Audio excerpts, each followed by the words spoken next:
Team India యువ opener Yashasvi Jaiswal సెంచరీతో చెలరేగాడు. వెస్టిండీస్తో శుక్రవారం ప్రారంభమైన రెండవ టెస్టులో యశస్వి జైస్వాల్ 145 బంతుల్లో సెంచరీ పూర్తి చేసుకున్నాడు. జైస్వాల్ 162 బంతుల్లో 16 ఫోర్లతో 111తో బ్యాటింగ్తో నిలిచాడు. అయితే ఇది అతనికి 7వ టెస్ట్ సెంచరీ. 24 ఏళ్ల వయసులోనే అత్యధిక టెస్ట్ సెంచరీలు బాదిన 4వ బ్యాటర్గా కూడా జైస్వాల్ రికార్డుకెక్కారు. ముగ్గురు బ్యాటర్స్ మాత్రమే 24 ఏళ్ల వయసులో 7 కంటే ఎక్కువగా సెంచరీలు బాదారు. 24 ఏళ్ల వయసులో డాన్ బ్రాడ్మన్ 12 సెంచరీలు, సచిన్ తెండూల్కర్ 11 సెంచరీలు, సోబెర్స్ 9 సెంచరీలు మాత్రమే చేయగా జైస్వాల్ వాళ్ళకంటే ముందున్నాడు. జైస్వాల్ టీమిండియా ఓపెనర్గా బరిలోకి దిగినప్పటి నుంచి అతనొక్కడే 7 శతకాలు నమోదు చేస్తే మిగతా ఓపెనర్లు అందరూ కలిసి 6 సెంచరీలే బాదారు. జైస్వాల్కు అండగా సుదర్శన్ కూడా ఏకంగా 71 పరుగులు చేశాడు బ్యాటింగ్తో. హాఫ్ సెంచరీతో రాణించడంతో ఈ మ్యాచ్లో టీమిండియా భారీ స్కోర్ దిశగా దూసుకెళ్తుంది. టీ బ్రేక్ సమయానికి భారత్ 58 ఓవర్లలో వికెట్ నష్టానికి 220 పరుగులు చేసింది.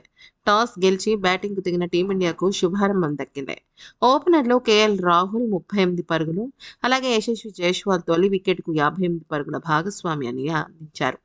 వారికన్ బౌలింగ్లో రాహుల్ స్టంపౌట్ అయిన సాయి సుదర్శన్తో కలిసి యశస్వి జైస్వాల్ అదరగొట్టేశాడు. సాయి సుదర్శన్ కూడా హాఫ్ సెంచరీతో రాణించాడు. 71 పరుగులు చేశాడు. టీమిండియా భారీ స్కోర్ దిశగా అయితే దూసుకువెళ్తోంది. టీ బ్రేక్ సమయానికైతే భారత్ 58 ఓవర్లలో వికెట్ నష్టానికి 220 పరుగులు చేసింది.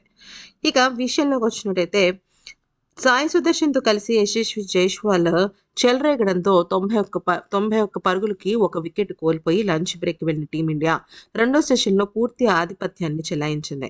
82 బంతుల్లో యశస్వి జైస్వాల్ హాఫ్ సెంచరీ పూర్తి చేసుకోగా 87 బంతుల్లో సాయి సుదర్శన్ కూడా హాఫ్ సెంచరీ సాధించాడు. అయితే సెంచరీ అనంతరం జైస్వాల్ క్లాసిక్ షాట్స్తో చెలరేగిపోయాడు. కారీ పియర్ బౌలింగ్లో క్విక్ డబుల్ తీసి సెంచరీ పూర్తి చేసుకున్నాడు. సాయి సుదర్శన్ ఇచ్చిన క్యాచ్ను విండీస్ ఆటగాడు నేలపాలు చేయగా అవకాశాన్ని ఇంకాస్త సద్వినియోగపరుచుకుని భారత బ్యాటర్ల దాటికి విండీస్ బౌలర్లు తేలిపోయేలాగా చేశాడు. వారిని అవుట్ చేసేందుకు విపరీతంగా శ్రమిస్తున్నారు. కానీ భారత్ అయితే ఈసారి ఖచ్చితంగా ఊహించని విధంగా దుమ్ము రేపడం ఖాయమని అర్థమవుతోంది.